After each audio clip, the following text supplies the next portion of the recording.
God, guys, the rumors were true. The rumors were true. It was accurate. It was Spice. Adam Copeland, known, aka Edge, who's going by his real name in AEW because WWE owns the rights to his name, Edge, made his debut to end off Wrestledream. Oh my God.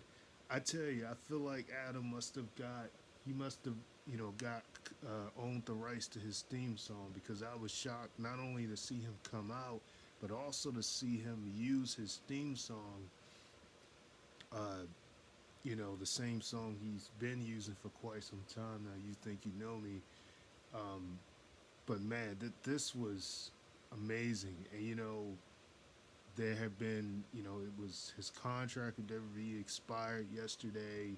There were a lot of talks about him potentially showing up on the show, have some type of involvement with the TNT belt. But I really like the way that they put it together because it wasn't until after the fact.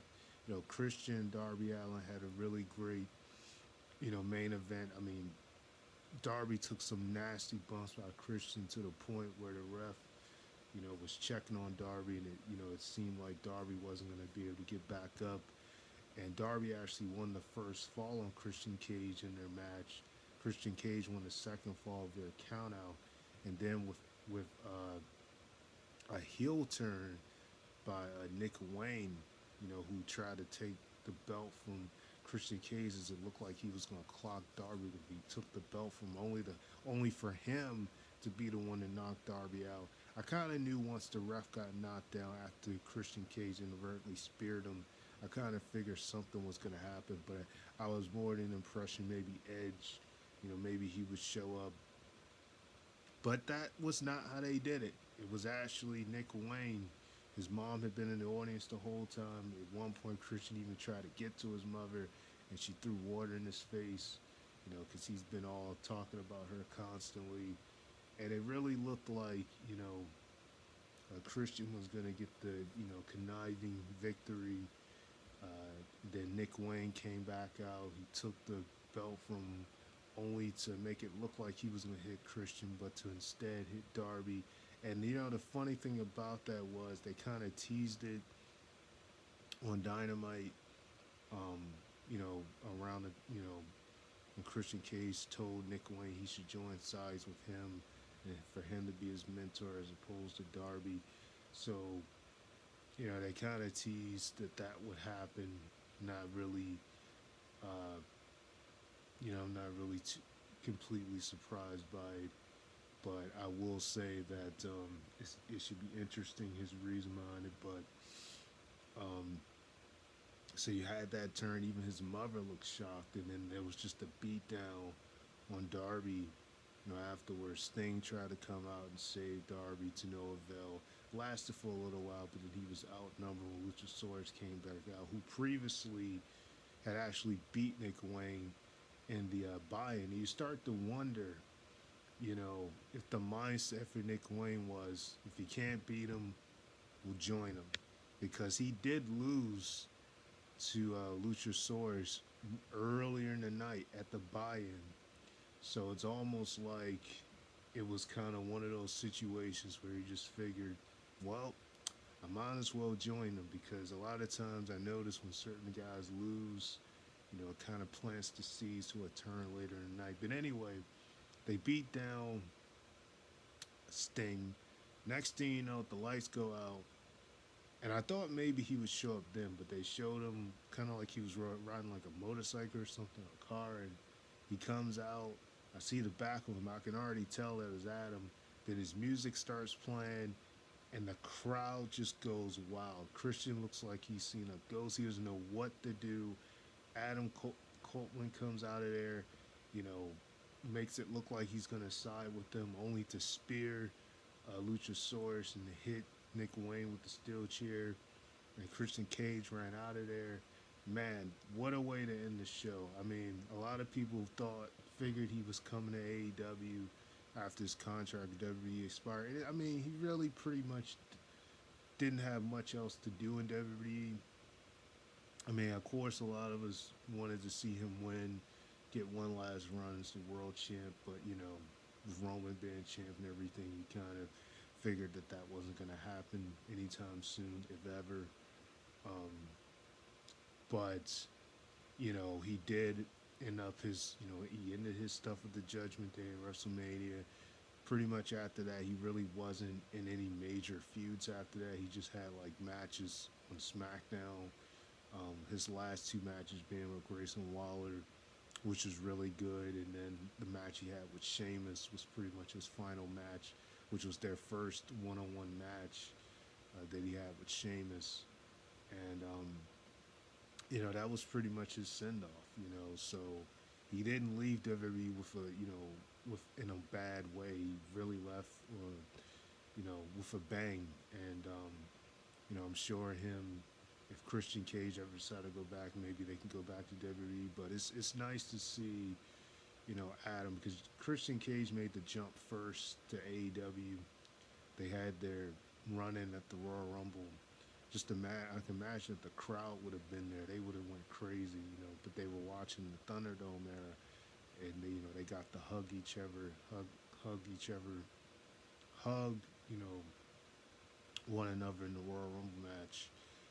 Because that's the first time that Christian had wrestled in several years, since his been forced to retire like Edge, and then to see these guys back together again, you could definitely, they're best friends and brothers, best friends and each other brothers in real life. So this was surreal to see this happen, and man, I just couldn't believe it. I mean, like I said, you figured it would happen, but it was like you got to see it to believe it, and it happened.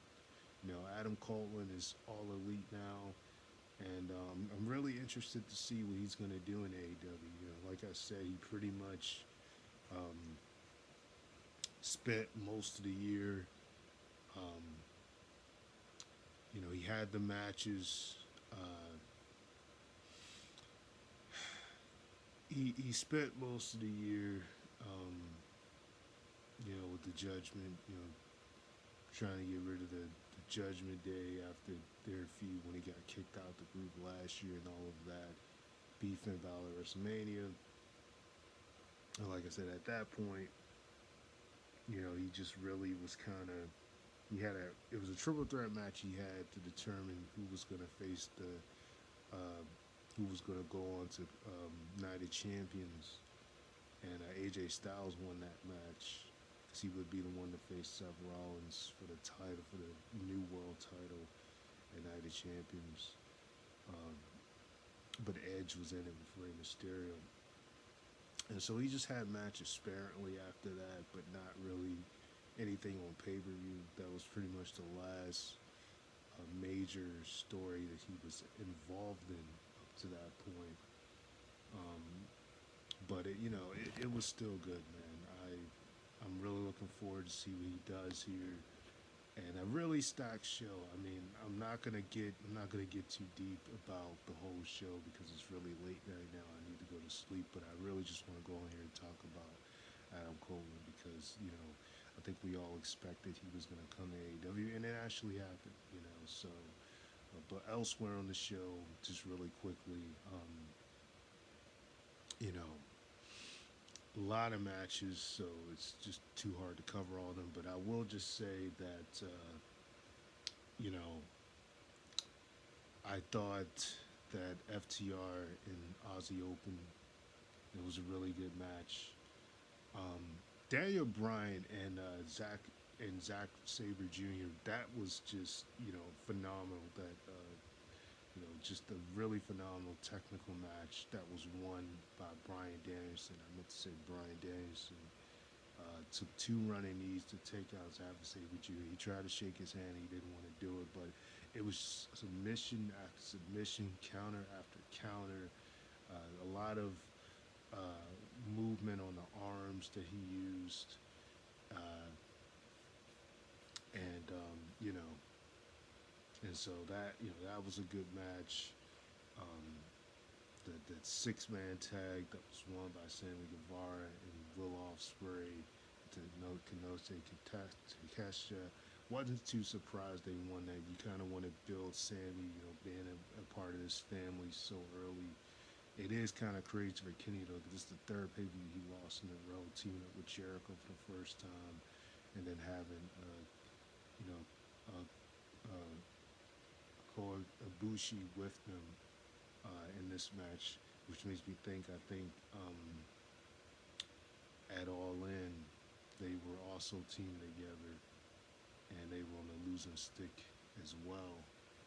Talking about Kenny and Kota Ibushi, but that match was just all over the place as well. But it took Don Callis to clock Jericho with like a bat or some type of stick, and it helped Sammy to get the pin on Chris Jericho. So, you know, you had that whole thing. But yeah, like I said, it's too late for me to really cover it because it was a really stacked card. But, Julia Hart had a good showing with Chris Stanlatter, even though Chris Stanlatter retained. Um, you know, so most of the matches were pretty good. Fatal Four Way was okay. Fatal Four Way number one contendership. Young Bucks won that match.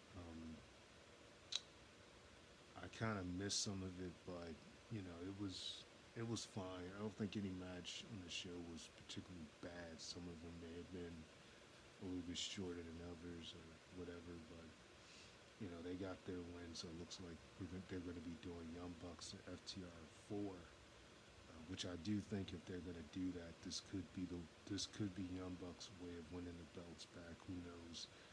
Um, but yeah, like I said, just a really stacked card. But man, what a way to end the show. So Adam Cole wins All Elite, and I look forward to see what he does. So that's pretty much it, guys.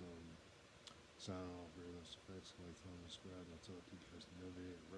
Oh yeah, uh, Strickland and Adam Page, had a really good match. Sturov actually won.